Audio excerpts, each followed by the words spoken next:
So then the organism is always looking in the external environment to determine what's going to be a threat, always concerned about its body and where it has to, how it has to take care of it, and it's always concerned about time. How much time do I have to get there? The body, the environment, and time.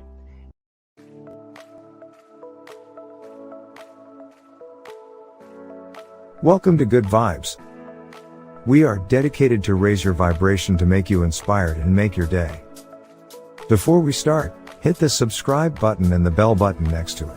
As you see, most of you guys that enjoy our videos aren't subscribed, so subscribe and don't miss our new videos.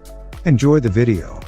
Now, when you and I live by the hormones of stress, the very fact that we're releasing all these chemicals, by paying all of our attention on the external environment, we focus on objects and things, and we believe that the outer world is more real than the inner world, and this is where we start to feel separation. Now, why do we feel separation?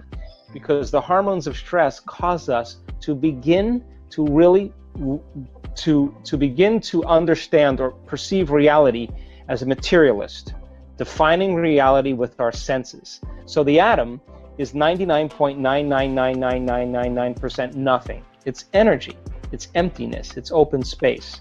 It's 0.000000001% particle.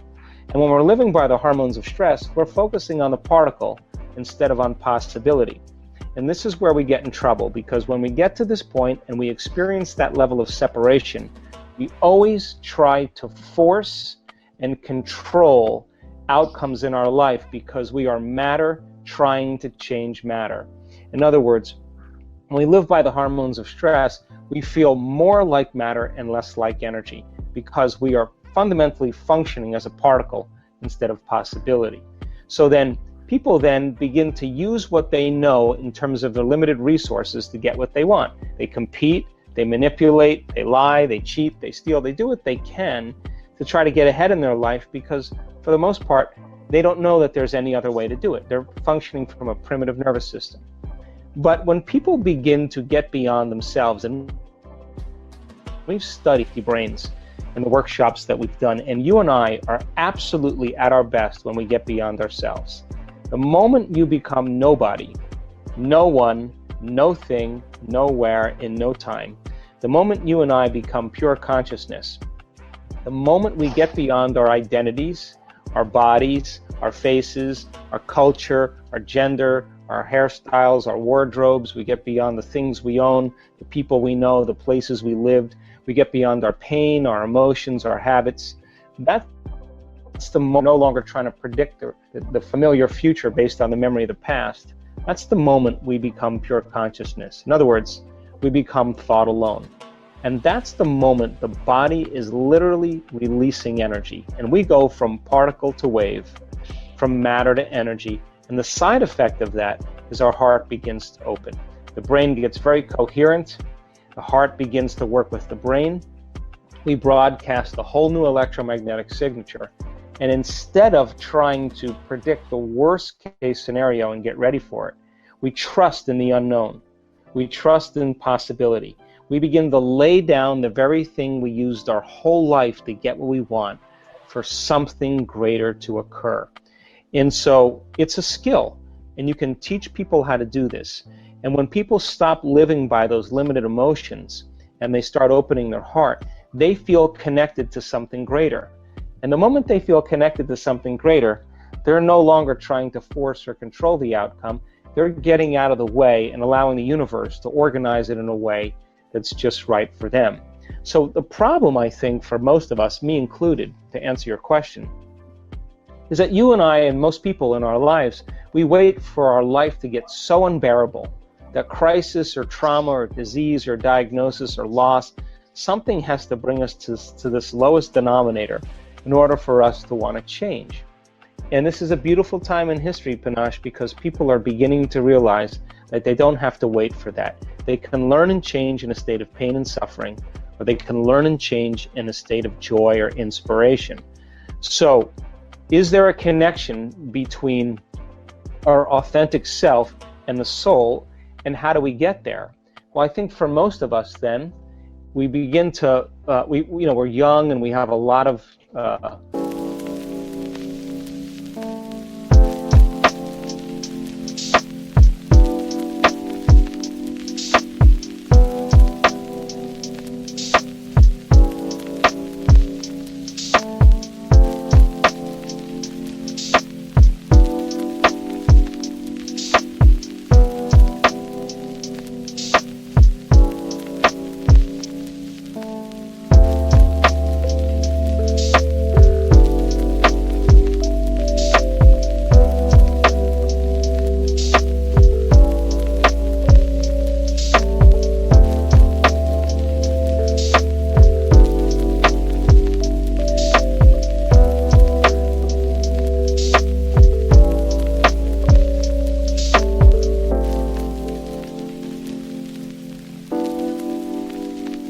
confusing things that happen to us in our life. And when we're young, most of our attention is on our inner world. And as we begin to grow up and we meet friends and we move to different places and we own different things, we become very consumed with the external environment.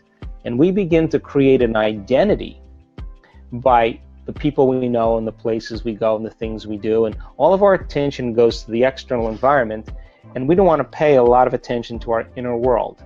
So that works probably for the first 35 or 40 years of our life. And then after you experience everything that life has to offer, all of a sudden nothing's making that feeling go away.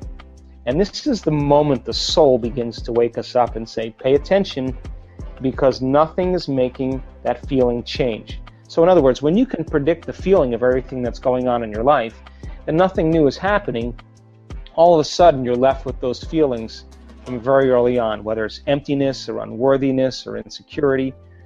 And so then this is where people all of a sudden have to make a choice.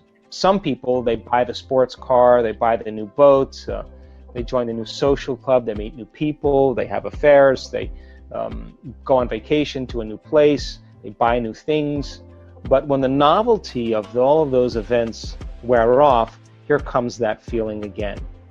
And so then other people, they begin to look at those emotions and they don't want to keep that facade going on any longer. In other words, this is how we appear to the world. This is the facade, this is the identity, this is the image, and this is how we really feel inside. Now, this person is identifying, creating an identity with the external world so that nobody knows how they really feel inside. Now, everybody's doing the same exact thing. So God forbid anybody finds out that we're insecure or feeling empty.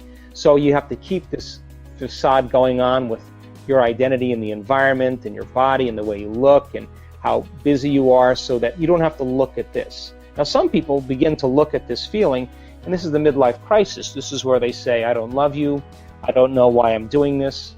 I don't like those people. I don't want to keep this going any longer anymore.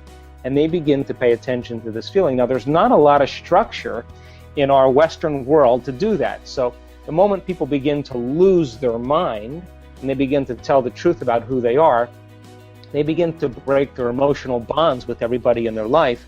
That's when they go to the doctor and get Prozac, and there they go, they return right back to that person. But this gap between how we appear to the world and who we really are inside is based on the amount of emotions that we've memorized from past experiences. Now, when we begin, there's pain there, there's sadness there, there's unworthiness there, there's insecurity there, and we're not looking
for the external environment to make this feeling go away. In other words, we start looking at how we think when we feel this way, how we act when we feel this way, and we begin to move through those emotions, and we begin to overcome them. Every time we overcome an emotion, we liberate energy, and we begin to close the gap between how we appear to the world and who we are inside, until how we appear is who we are. We've liberated all this energy. That's the moment we call transparency. And that's the moment where the person is truly happy, no longer needing anything outside of them to make them happy, but the true happiness is coming from within them. In other words, so many people confuse pleasure and happiness. And pleasure is the accumulation of things to feel good, and happiness is coming from within. So that intelligence that's giving us life right now, that's digesting our food and organizing trillions of functions in one cell every single second, and organizing DNA. That self-organizing intelligence is looking for a crack to leak out. And when it begins to leak out, it begins to consume us. And that's the moment we become like it. We become more loving. It's a loving intelligence. We become more mindful. It's a great mind. We become more willful. It's got an amazing will. Its nature becomes our nature. We become more giving. It's a giver of life. So I think when we begin to all of a sudden realize that there's nothing wrong with the accumulation of things, but I think we've been conditioned into believing that true happiness, changing everything in our external world, and true change comes from trying to do it from the outside instead of doing it from within. And I think this is, again, really important for us, because as we begin to overcome that, those limited states, the body's no longer living in the past. And that's where most of our pain comes from, is when the body's living in the past. And we've measured so many people in the process of transformation. And when they get beyond their past, they're pretty unlimited people. And the side effect of that is true joy and true expression of life, which I call the natural state of being. So when people are living in this gap between how they appear to the world and how they really feeling, they don't want to look at this emotion because it is painful. What they'd rather do is distract themselves from all these things in their external environment so they don't have to look.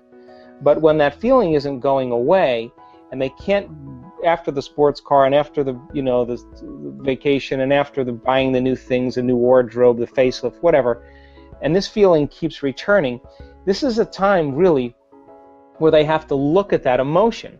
And they have to, as you said, you have to be in the presence of that emotion and ask some fundamental questions. Are these emotions driving my thoughts? How do I think when I feel this way? Now, those thoughts are just old circuits that have been fired and wired in the brain. How do I behave? What do I do? How do I act? What do I say? What comes out of my mouth? Now think about this. If you can observe how you're thinking, notice how you're acting, and pay attention to how you're feeling, the moment you become conscious of what you're unconscious to, it means you're no longer the program. Now you're the consciousness observing the program, and this is when we begin to objectify our subjective selves. And the more we can look at ourselves through the eyes of someone else, the more conscious we can become of that, the less unconscious we're prone to be in our normal life. You know, I mean, if I approached somebody listening to this show and I'd say, "What's wrong with you?" And, "Oh, I'm in a bad mood today." "Well, why are you in a bad mood?" "Well, because of my coworker, because of my staff, because of my stats, because of the news, because of my ex. What they're really saying is, unconsciously now in a program, that something outside of me, some person or circumstance, is controlling the way I feel and the way I think. And anything that's controlling the way you feel and think makes you victim to your environment. Now, that unconscious program then means that a person who's living by that every day will be more susceptible to any condition in their environment, because it's their response to the environment that is squandering the amount of energy they need to heal. So then in order for them to heal, then they have to turn the battleship around and say, well, wait a second. I could complain, that would be normal and natural. I have 1,000 reasons to be unhappy, but instead of allowing my environment to control how I think and feel, what if how I think and feel can produce an effect in my environment? Now all of a sudden, the game changes, because you are going to inhibit those thoughts, behaviors, and emotions. And in the moment where, whether it's justified or valid or not, for you to be angry, frustrated, fearful, sad, pain, whatever, to no longer allow your environment to control it, and you begin to self-regulate, and that's adaptability. And we teach people that you could actually develop this skill. And when you do it properly, and you get back into that kind of heart and brain coherence, you save yourself from going unconscious for the remainder of the day and running some type of program. So it feels unnatural in the beginning, because basically the hardest part about change is not making the same choice as you did before. And the moment you decide to make a different choice, buckle up, because it's going to feel uncomfortable. It's going to feel unfamiliar. You are going to leave known territory and you're stepping into the unknown. Now, most people, their habituations and their conditioning of remembering something from the past, and that memory is just thoughts of different people and circumstances, of different things at certain times and places, tattooed in the recesses of their gray matter. So the moment they think of their problems, they're thinking in the past. But every one of those past experiences has an emotion associated with it. So they start off in the morning thinking about their problems, and the moment they feel unhappy, now their body's in the past, because thoughts are the language of the brain and feelings are the language of the body. And it's that feeling then that drives their thoughts, that produces more of the feeling, and their state of being is literally in the past. So the moment you decide to make a different choice, you're stepping out of known territory, because that conditioning process is conditioning the body to subconsciously become the mind of that emotion. And now the body's literally in the past. So when you step out into the unknown, and now game is on, because you're going to hear the voices and you're going to hear the chatter and you're going to hear the sub-vocalizations for one reason, because the body emotionally is trying to convince you to think consistent with that emotion. So you make the same choice, you demonstrate the same behavior, you create the same experience to reaffirm that same emotion. Then people say, well, this feels right. No, that feels familiar. Yeah. So going from the old self to the new self, there is a neurological, biological, chemical, hormonal, genetic death of the old self.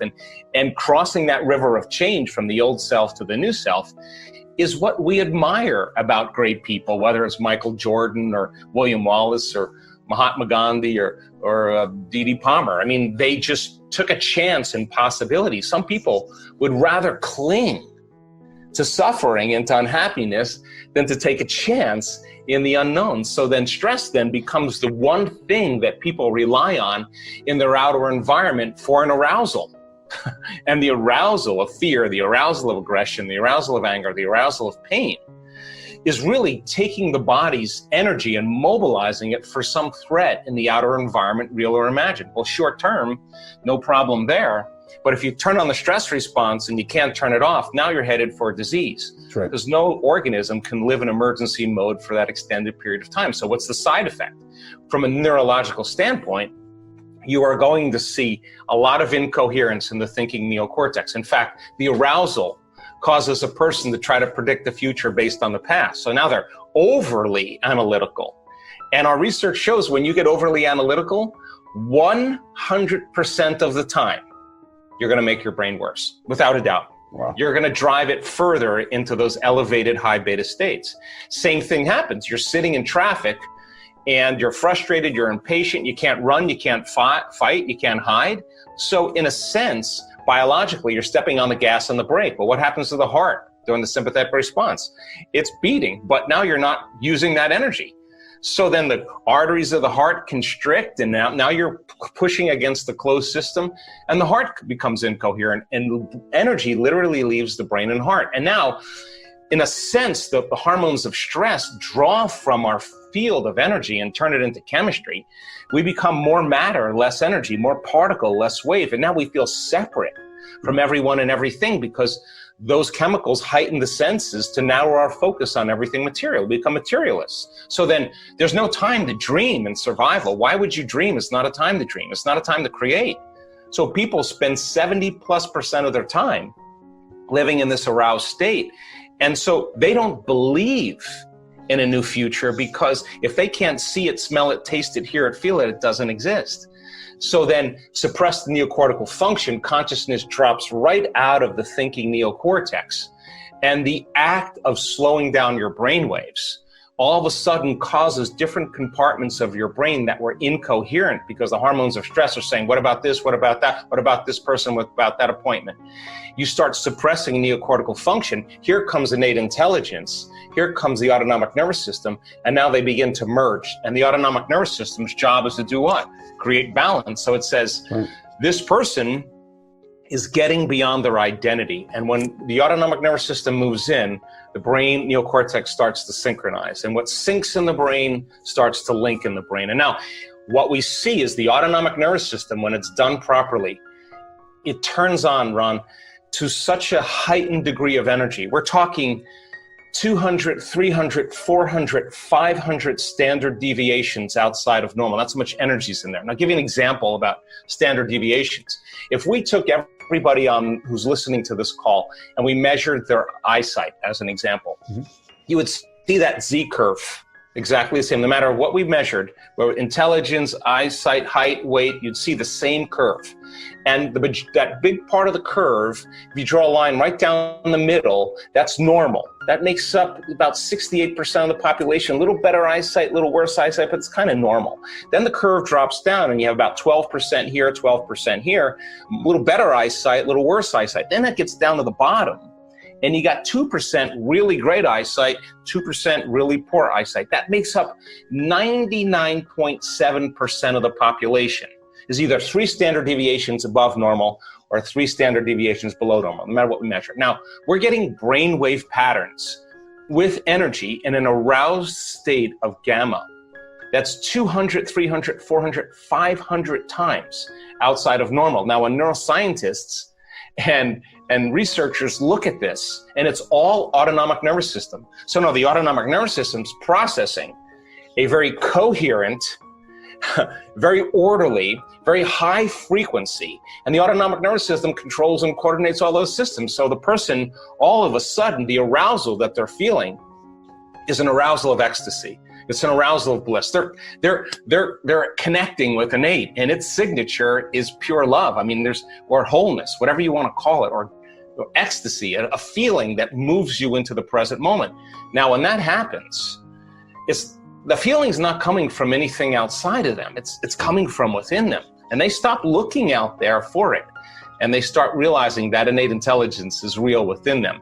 So then, when they start becoming conscious and interfacing with it, the side effect of that, many times, is an instantaneous biological upgrade. The person all of a sudden, why? Because that orderly signal, coherent signal that's being sent to every single cell in the body is jiggling the cell with energy, and the cell begins to emit more light and information. And now all of a sudden, the body begins to produce a field. And according to the quantum model of reality, all disease is a lowering of frequency. You're becoming more matter, less energy. So now here we go. There's an upgrade energetically that happens in real time. And so the person comes back and says, I don't know what that was, but let me tell you something. It was more real than the betrayal I had 6 years ago, or more real than the trauma I had when I was 9. This is a moment where they're having a very, very profound removal of the past biologically. I hope you enjoyed this amazing speech by Dr. Joe Dispenza. Before we start with Complete the Quote challenge, hit the subscribe button and the bell button next to it. As you see, most of you guys that enjoy my videos are unsubscribed, so subscribe and don't miss my new videos. We'll continue with our daily challenge. Can you complete the inspiring quote and give us the right answer? If you can do it first, you're the daily winner. Many of you knew the right answer the last time, so congratulations to everyone with the correct answer. We were looking for 2 words, and the quote was Joe Dispenza's and goes like this. When you are observing the old self, you are no longer, and the correct answer was the program. So, when you are observing the old self, you are no longer the program. Today we also have the quote that belongs to Joe Dispenza, and it goes like this. When you think from your past memories, you can only create. So we are looking for 2 words, and I'm sure you will know the correct answer. Write your answer in the comments below the video. Even if you're not sure, try and guess. You might be the winner of this challenge. If you love this video and find it helpful, give your thumbs up and share it with your friends. Help me make this video more popular. Don't forget to subscribe and hit that bell button so you don't miss my new videos and new challenges. So hit the bell button and you'll get noted when my new video is published. If you really like what we do here and want to support us, you can join our channel and our community for a symbolic fee and gain many other additional features. You can do that by clicking the join button next to the subscribe button, or you can click on the link in the description of this video. Stay good and have a great day!